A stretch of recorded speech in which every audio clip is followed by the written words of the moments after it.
Hello, my name is Laura Nelson, and tonight I will be talking on the economic impact of prisons on communities. I will be mentioning Walsenburg in Colorado because that is where a lot of the economic fight is happening currently in Colorado. But really, everything I'm going to talk about tonight has national ramifications. So if you're in a community where ICE is trying to reopen a prison that was formerly defunct, this is for you. Below the title there, you'll see that I have my author name and my contact information. And you'll note that my contact information really is tied with the author name. So if you need to get in touch with me or if you have questions, please use that contact information.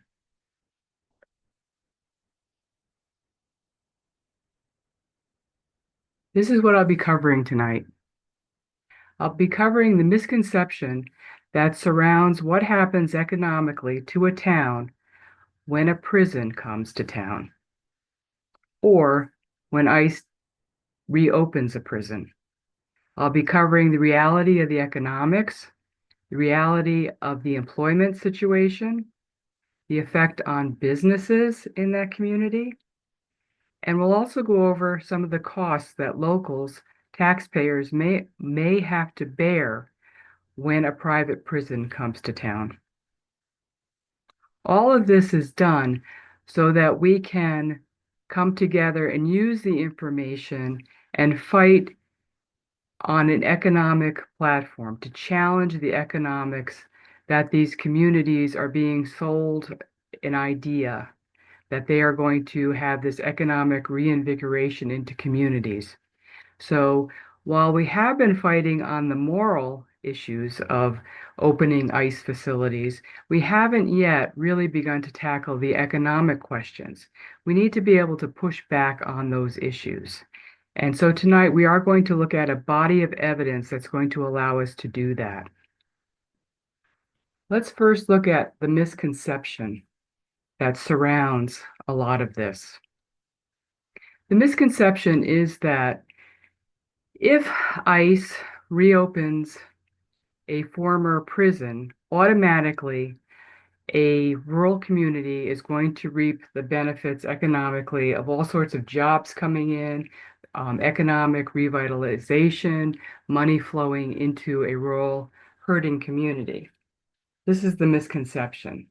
And you can see here that the mayor of Walsenburg certainly has this idea. The first part of his quote covers the morality, where he sort of holds his nose over what he believes, the government's doing. And the second part, where he talks about Walsenburg being a community that needs the money and needs the jobs and is willing to allow ICE to open its facility in Walsenburg. Now, I have to admit, I was under the misconception that opening a prison might have some benefits to the local community. And I had signed up for a newsletter called the Marshall Report, and I got their first email, and I was reading it, and there were just two lines in there that addressed this idea that communities may not get the economic benefits that they think they're going to get when a prison comes into their communities. And that kind of, sparked an interest in me. And it was a clickable sentence. So I clicked on the sentence, part of the sentence, and it led me to an article. And then I clicked on that and I went to another article. And pretty soon I was deep down the rabbit hole of some research about this notion about prisons and economic benefits.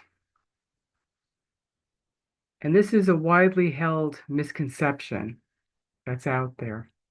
And so what we want to do is take a look at what the evidence, what this 60-year set of studies really tells us about what is likely to happen to a community if ICE brings or opens a prison, reopens a detention center within a community. So what happens in prison towns? What does the evidence suggest? The reality of the economics.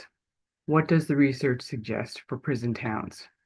Well, for employment, there is no link between prisons and employment growth from 1990 onward.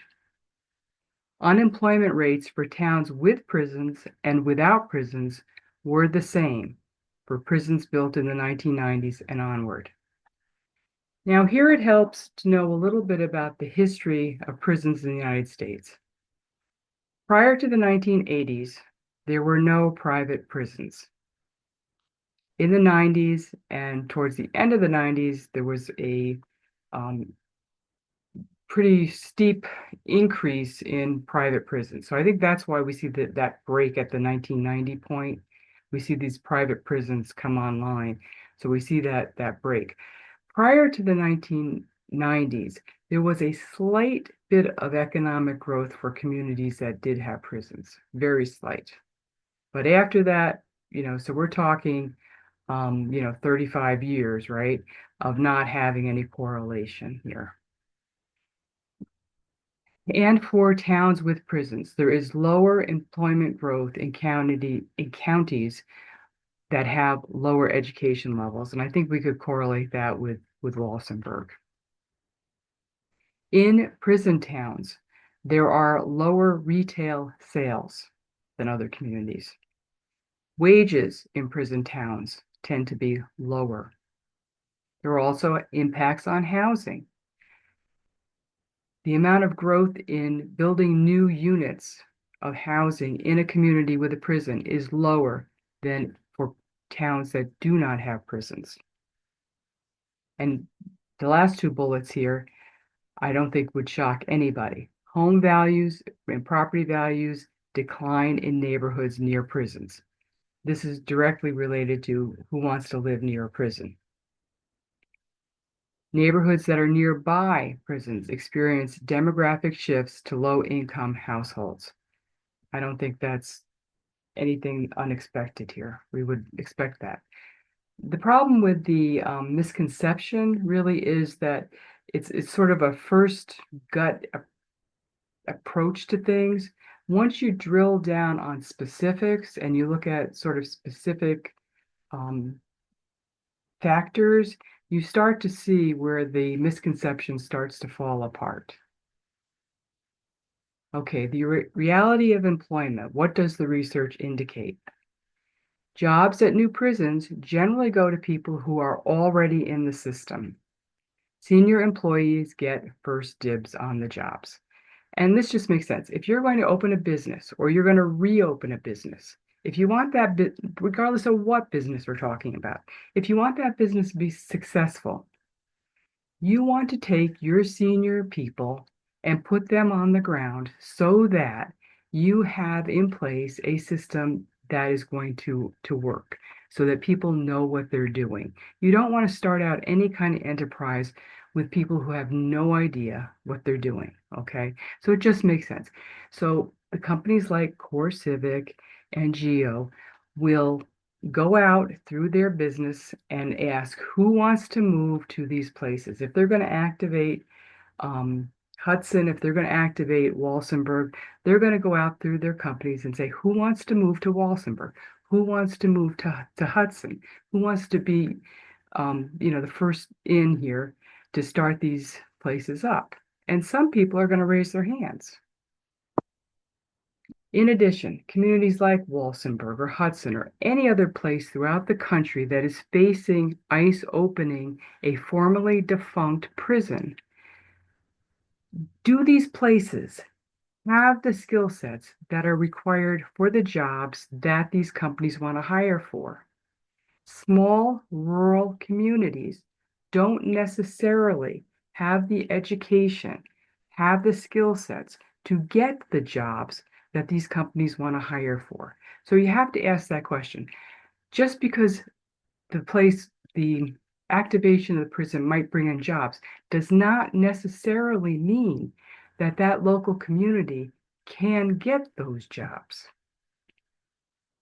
Specifically in Walsenburg, one of the things that I read recently in an article about Walsenburg is that their community has been attracting a lot of retirees. So they skew very heavily towards the 55 and older crowd. So you have to ask, how many people are 55 and older want a job? How many of them have these skill sets that they're going to that they need to hire for, or how many of them want to retrain for these jobs? So Walsenburg, we already know Walsenburg's got this older workforce potentially, which brings in its own set of issues. Research also suggests that new corrections officers often don't move into the community.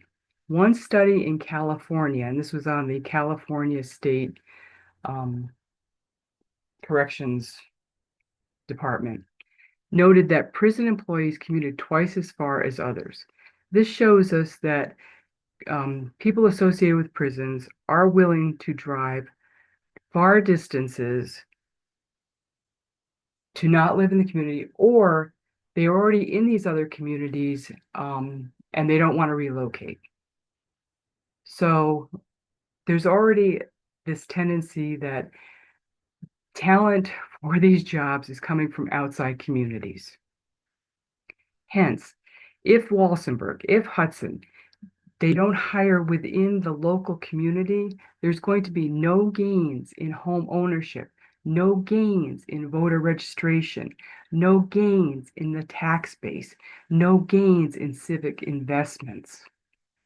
So, this idea that all of a sudden these communities are going to be awash in money and that this is going to be such a big business opportunity and the money's going to flow, you have to ask, really? Really? Okay, we have to cover now the effect on businesses because prisons are sort of a unique model when they come into a community. And you're starting to feel this now. The research the research suggests that prisons rarely spark a wave of business development because prisons are special. Prisons are self-sustaining entities. They do their own food service, they do their own laundry, they do their own maintenance, and many of the other sort of functions that a business needs, they take care of in-house by themselves. They're a self-sustaining entity. Therefore, they have very few linkages into the local economy to stimulate any kind of growth. So whereas, let's say, you know, some other kind of business moves into town, that business may require office supplies, or they may require food, or they may require, other things out of that community, transportation services, whatever. A prison is sort of unique. It doesn't rely on the local business community to supply much of anything. It has few linkages to the local economy. In addition, because prisons sometimes have labor models themselves, where they employ prisoners or detainees, in our case here, that they hire prison labor or detainees for very low wages. They don't seek those services in the community, right? And they can crowd out local businesses and services. So that's another thing to keep in mind. All right. The last thing that we're going to look at in this area, aside from the idea that this is not a slam dunk that all of this economic growth is going to just automatically happen. We also have to look at cost to the community, cost to the taxpayers, because private prisons oftentimes get things from the community. Generally, these things are front loaded. So this is when a prison first comes to town that these things would be covered. Things like tax advantage financing, property tax abatements, infrastructure assistance in this form of maybe building roads or supplying utilities or cost sharing some of that. There could be all sorts of different kinds of cost arrangements within contracts to do these things. There could be cost or tax exemptions. There could be some kind of municipal services that are cost deferred in some way, water and sewer. For Walsenburg, we know specifically that they increased capacity on their water and sewer. They did a bond issue, and they're still paying for that. Overall, we know that 75% of private prisons receive some development subsidy. Now, although this generally happens when a prison first comes to town, and this relies really on this idea, the misconception again, because a community thinks that it's going to get so many economic benefits, they're very willing to roll out the red carpet and do these things to get a prison to come to town. If they understood the economic realities, they probably would not really be doing a whole lot of this. But for us, it should be realized that opening or reopening a prison or a detention facility that will function essentially the same way as a prison is not without cost. So there will be costs associated with reopening Hudson or reopening Walsenburg or any other defunct prison into a nice detention facility.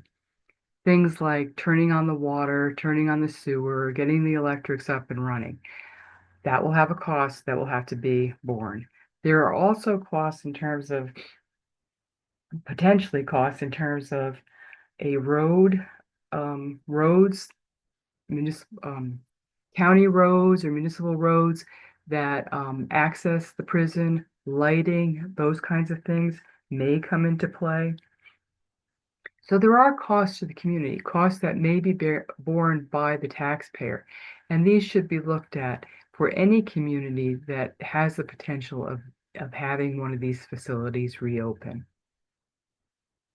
Okay, so we've gone through all of this economic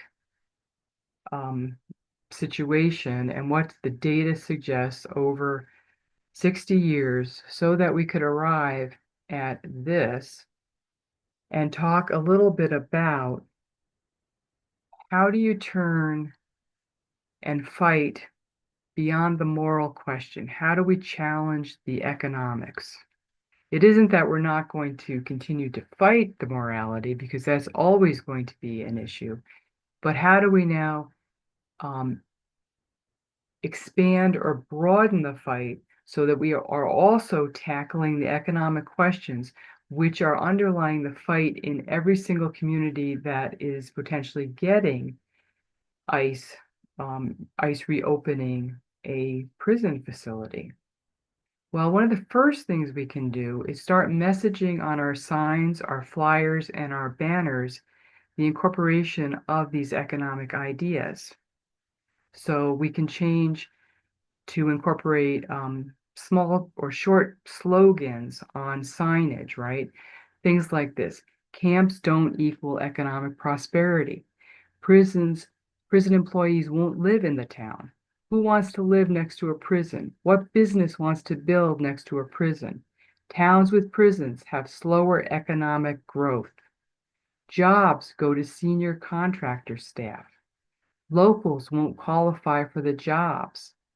Grow local business, not prisons. Our future is in tourism, not prisons. Those kinds of things. So maybe on the signs, there has to be some short messaging. On flyers. Maybe you have messaging along with citing articles. And in the next slide, I will show you some sources with articles that you can cite. But incorporating, these economic ideas and pushing back so that we are attacking the misconception, so that these communities don't think that it's just a done deal that they are going to get these economic benefits, because the data over 60 years of research does not suggest that this is just something that's going to show up for them. So if they're selling their soul to get these economic benefits, and we start telling them, you're not getting these economic benefits, perhaps they're not going to be as willing to sell their soul. That's the idea here. The next thing I think that we need to do is educate, overcome this misconception in other ways as well. So we need to educate within our own community, educate in the activism community first, so that we understand the information, so that we can talk to our friends, our neighbors, and reach out across that way. That's going to be important to overcome this misconception. And we need to have a special focused outreach to media sources, especially those who are covering immigration, ICE, and mass deportation in every community, in Hudson, in Walsenburg, or in any community out there that is facing an ICE opening a prison, a defunct prison in a community. There are reporters who are dedicated to these specific areas, immigration, ICE, mass deportation, who are starting to do articles. And these are the people we need to reach out to and we need to educate. Once we educate them about, these findings, largely they will do our job in educating the communities themselves, so that once we educate them, they will start to educate the larger mass of us, right? And as far as I can tell at this point, at least for Hudson and Walsenburg, the writing that has been done and the media coverage that has been done, I see nothing that indicates any understanding of the bulk of evidence that has been produced to show that they have an understanding of any of this. So this is a very large area that we need to tackle. The final plank is that this information can be used to make challenges in town halls in both of these communities and in any community across the nation that is facing these challenges. So, push back against leaders in communities who are just assuming they're going to get all of these economic benefits. The mayors, the council members, there are county economic growth advisors who are assuming that this is just going to be a slam dunk for them. Well, why do they assume this, and where do they get their specific ideas about jobs, and what are the specific incomes that they think they're going to get? Where are these spillover effects into the community? Where do they think these linkages are, and why do they think they're there? In addition, what kind of costs are these communities going to be asked to bear? Because reopening each and every one of these sites will incur costs for taxpayers. Why should taxpayers bear these costs? Another question. So these challenges would probably best be done by citizens within each of these communities. But until the citizens understand that they're not going to get these economic benefits just, you know, automatically, and likely they're not going to get them at all. They're not going to ask these questions because they don't have the education yet. And that's to bullet two that I have previously talked about here. Okay, the final slide that I'm going to show you is just the articles and the sources where you can go to get any kind of additional information that you might want to use. And this is also the list that I would refer you to if you want to use cite any sources on any resource material that you generate. This is where I would go, at least to start. So I'm going to go ahead and stop sharing, and I thank you for being with me tonight.